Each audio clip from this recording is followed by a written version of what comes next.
right? So this kind of working process is all something just I learned over time, this kind of efficiency kind of thing, versus working on one painting and just keep working on it, keep working on it, keep working on it, and then you're like 5-6 hours into it and you got nothing done. You have one painting versus a guy next to you who has this skill is doing 5 to 6 in a day. So that's not going to make you look very, very good if you're working next to someone with that kind of speed. So give it a try. Just combine a bunch of paintings on one canvas and try to work them all at the same time. You'll find that it speeds up things dramatically.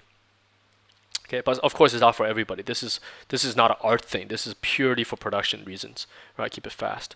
So you see, now I'm down to the Thailand version one. The other one on top is not finished yet, but we'll get back to him later. So now just add an atmosphere, knocking all the basic forms. And the best way to check these is just to blur your eyes, right? Make your eye a little bit more, lose the vision slightly, and all you're left is vision. So by blurring, it's basically you're getting rid of all the details, and you allow you to see the major forms, which is the fundamentals I mentioned earlier. Let's talk about design a little bit. So I pretended this is just some video game. Pretend it's there's so many games out there that has just you visit different planets or whatever, like from Just Cause to Mass Effect or whatever these games, right? Imagine you're working on something like that, and it's your first day on the project, and your first task is to design worlds. So you just want to bring a bunch of qualities that you understand from the real world into these. So we generally never design stuff that's completely foreign. For example, a landscape made out of bubble gum and it's got spikes sticking out and it's got flowy glowing balls above it. It's different. It's something that nobody has done, but is it really entertaining to the audience? Probably not, because there's no association with it. The audience who sees a painting like that don't get it. Do you know what I'm saying? Whereas you look at something like this, every single one of these is bound to Earth somehow. Especially this one. This one's pretty much Earth, right? Except we changed the rock formation slightly. But the other two, you can still sort of understand it. The rock formation, the way the gravity works, it's all still bound to this planet. And if you look at all the major IPs out there, the major products or films or games, you're not going to find a single one that takes place in a place that's so bizarre that you have no idea what's going on. You're just not going to find it. For example, look at Star Wars, one of the biggest properties ever, the original Star Wars. If you look at the Tatooine, Hoth, and all these places, they're just pretty much environments on Earth, right? Indoor. If you look at Avatar, even though it's a different planet, it's pretty much a jungle-like world with kind of water or oceanic life forms turn into plants, right? So why do we do this in entertainment? We do it because you have to have association. The audience, when they see your design, gets it, right? So if it looks like a cold environment like Hoth, you get that it's cold, versus if you look at a bubblegum world with spikes, you have no idea what the temperature is, what the texture is, just no clue what this world is like. Is it dangerous, right? So whereas this one, for example, introduced some volcanic elements. So now it looks, and the color palette is very tinted greenish yellow, right? So for the viewer, maybe you get this kind of alien feel because maybe the air is filled with sulfur. Maybe it's very hot here, and it's dangerous to your health, right? There's a lot of chemicals in the air. So you let the preconceptions that's built into everyone's mind work for you, versus trying to start from scratch.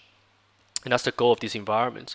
So when a player in a video game visits here for the first time, they already know a little bit about what this planet does, right?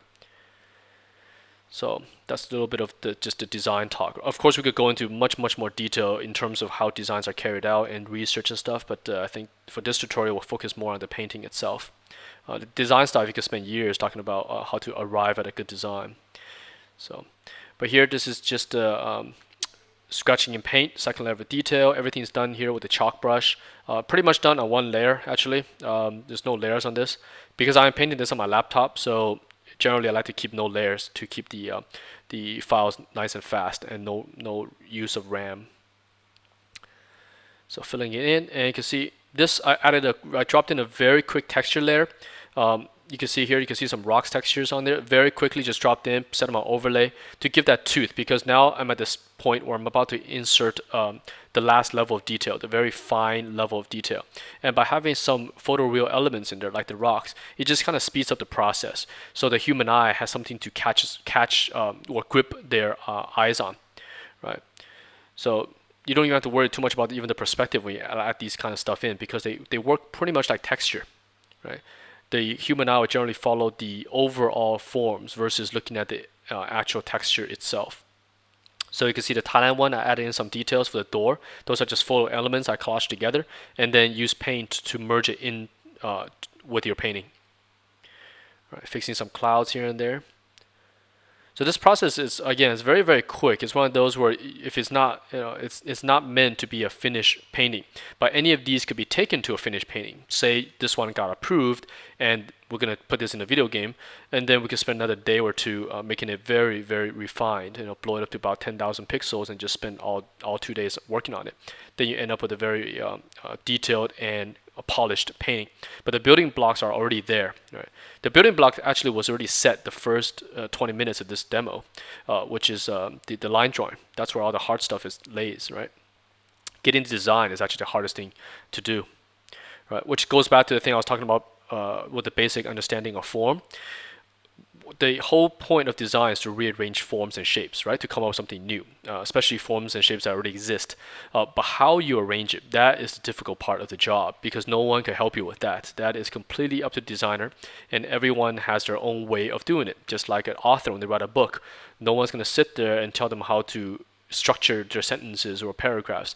They're the one who are responsible for that, as well as the content itself.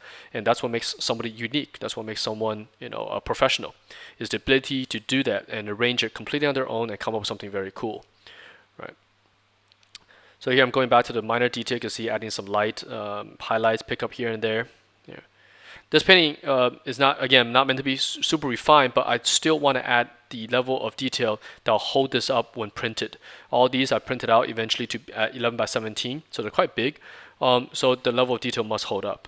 At this point, the canvas has already been resed up to about 5,000 wide, I believe, somewhere around that, which makes it about 10,000 tall, I think. I'm not 100% sure. But it's much bigger now, the canvas. So, and the most important thing for me at this point is no layers, because if I keep layers on this laptop at this resolution, it's not going to be very fast at all. So just adding some details. You can see it's so quickly, right? This is, real time obviously is 3.5 hours, but when compressed, time flies really, really quickly here. I'm just adding a planet here. Just draw a sphere in Photoshop, super easy, and then adding some textures, adjust the color, dropping the texture here. You can see me, I'm just finding some random texture and drop it on a texture that looks like craters on a moon, and just put it in. It's very fun and quick process. So just drop that planet in and make sure a planet is a sphere itself, right? The one with the simplest shape. So the sphere has bounced light too, and reflected light. Add some stars. So this planet has a very thin atmosphere, so you can almost see through it and see the stars. I cloned the same moon over and just erase the craters, so that way it doesn't look like I'm repeating it. And check a black and white level. And that's about it, So very, very fast way of working. So if you guys are learning, give this a try. Start with a very nice line drawing, and make sure your fundamentals like perspective and all correct, and just give it a go. So hope you guys enjoyed this tutorial, and I will see you guys in next week. All right, so bye-bye.